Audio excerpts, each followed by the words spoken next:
May 4th, 1970. 77 National Guardsmen marched onto the Kent State University campus to break up a protest. 13 seconds later, 4 students were dead and 9 were wounded. For 40 years, the official story was that no one ordered them to fire. Then, a forensic audio expert got his hands on a tape recording made by a student who'd left his microphone running in a dorm window. What he found would challenge everything the government had been saying since 1970.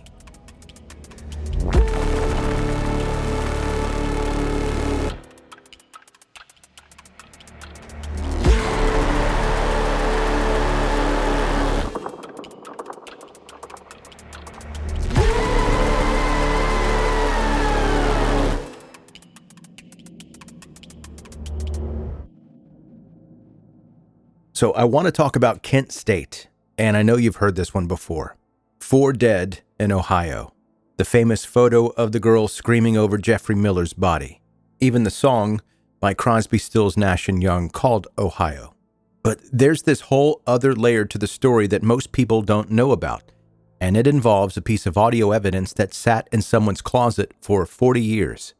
On April 30th, 1970, President Richard Nixon announces on national television that the United States is expanding the Vietnam War into Cambodia. For everyone who thought the war was winding down, this felt like complete betrayal to those people. The next day, Nixon visits the Pentagon and calls the college students protesting the decision bums, compared to brave soldiers overseas. The president is telling the nation that student protesters are enemies. Sounds kind of familiar. At Kent State University in Ohio, about 500 students gather on the Commons on May 1st. History students bury a copy of the Constitution in the grass because there's been no congressional declaration of war. It's symbolic, peaceful, and they plan another rally for Monday. That Friday night, though, everything shifts. Students are downtown drinking, and what starts as a typical bar fight becomes chaos with people smashing windows. Someone breaks a bank window, and the mayor becomes convinced there's a radical plot to burn down the city. He declares a state of emergency and calls the governor. Saturday night, over 1,000 people surround the ROTC building, and arsonists set it on fire. When firefighters arrive, protesters slice through their hoses. The National Guard arrives while the building burns, and by midnight, they're marching students back to dorms at bayonet point. Despite massive FBI investigation, they never figured out who started that fire. There were FBI informants on campus that night, including a student named Terry Norman, photographing protesters. But somehow, nobody could identify a single arsonist. The burning became the justification for keeping the troops on campus. But there was never an arrest. Sunday, Governor James Rhodes holds a press conference calling protesters the worst group that we harbor in America. He compares them to Nazis and uses the word terrorists. These National Guardsmen are the same age as the students they're policing, and their governor has labeled them terrorists. That night, at the Victory Bell, the Ohio Riot Act gets read and tear gas gets fired. Later, students sit at an intersection thinking officials will talk to them. Nobody shows. At 11 p.m., the guard uses tear gas and bayonets to clear everyone out. And by the way, in case you don't know, a bayonet is essentially a big knife on the end of a rifle. Monday, May 4th. Classes are happening, but the noon rally is still scheduled. About 2,000 people show up despite leaflets saying that it's banned. Brigadier General Robert Canterbury orders the guard to disperse the crowd. 77 guardsmen march across the commons firing tear gas. Wind blows it back toward them, making it useless. Students retreat over Blanket Hill toward Prentice Hall parking lot. The guard follows to a practice football field with a chain-link fence. For 10 minutes, everyone faces off. Students throw rocks and yell. Guardsmen stand with bayonets fixed. Then the guard retreats back up Blanket Hill toward Taylor Hall. At 12:24 p.m., 28 guardsmen reach the hilltop and suddenly spin around 180 degrees. They lift their rifles and pistols and open fire into the parking lot. 13 seconds. 77 rounds of armor-piercing ammunition into a crowd that includes students walking between classes. Allison Krause is 19, an honors student who'd put a flower in a guardsman rifle the day before, saying, Flowers are better than bullets. Shot through the arm and chest from 330 feet. Jeffrey Miller is 20. Bullet through his head from 265 feet. Sandra Scheuer is a speech therapy minor walking to class. A bullet in the back of her neck from 400 feet. William Schroeder is an ROTC studying psychology, shot in the back while lying down 382 feet away. 9 others wounded. Joseph Lewis Jr. takes 2 bullets at 71 feet. Dean Kaler shot in the back at 300 feet, paralyzed for life. Donald McKenzie is 750 feet away when hit in the neck. After the shooting, hundreds of students gather, furious and ready to charge the guard. Geology professor Glenn Frank throws himself between them, crying and begging students to leave, saying it'll be a slaughter. His intervention saves dozens of lives. The central question, why did they open fire? For 40 years, the official answer is no order was given. Guardsmen testify they felt threatened by a charging mob. Some say they heard a sniper shot. The government says this was spontaneous reaction by frightened soldiers.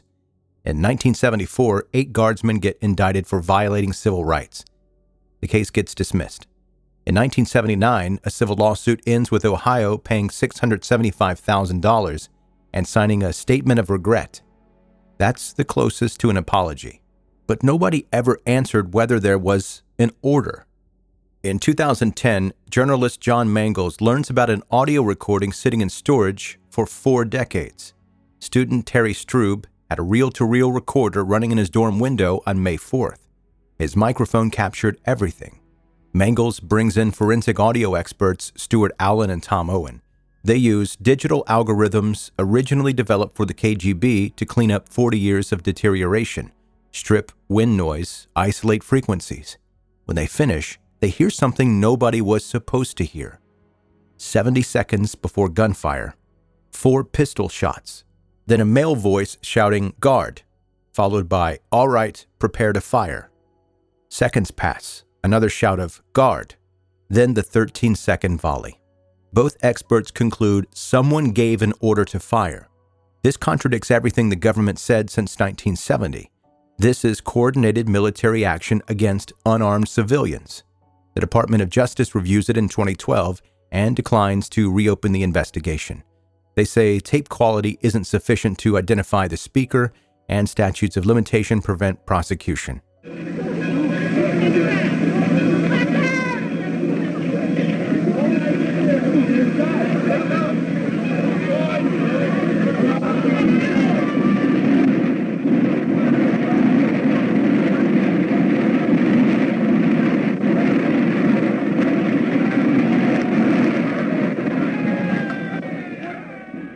Those 4 pistol shots 70 seconds before connect to Terry Norman, that FBI informant.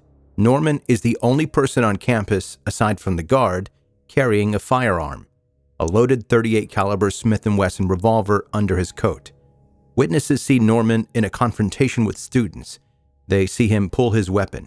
After the shooting, Norman gets filmed sprinting across the commons, handing his pistol to a campus detective who reportedly says, "My God, he fires his gun 4 times. The FBI claims Norman's gun was never fired. The theory: Norman fires his gun to scare off students confronting him. The National Guard hears pistol shots and mistakes them for sniper fire from protesters. That perceived threat, combined with the order on the Strube tape, triggers the massacre.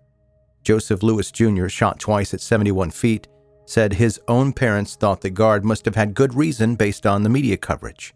Robert Stamps is in a hospital bed with a bullet wound when his roommate asks if he's a Christian. When Stamps says no, the roommate says, well, that's why he got shot. The Guardsmen's rifles were shipped to Europe for NATO forces immediately after, preventing independent ballistic testing. The FBI investigation into the ROTC fire never identified anyone, despite multiple informants on campus. Physical evidence disappeared. Chrissy Hind, the future Pretenders singer, was there and thought the gunfire was fireworks. Gerald Casale, who founded Devo, saw Jeffrey Miller and Allison Krause after they'd been shot. He said that moment ended his hippie phase and started his theory of devolution, that humanity was moving backward. Today, Kent State maintains the May 4 collection, over 750 cubic feet of documents about the shooting. The site is a National Historic Landmark.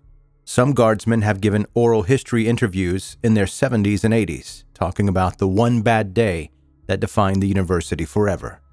4 students dead, 9 wounded, 13 seconds, 77 rounds. 40 years before audio evidence revealed what happened on Blanket Hill. The question of who gave that order has never been answered.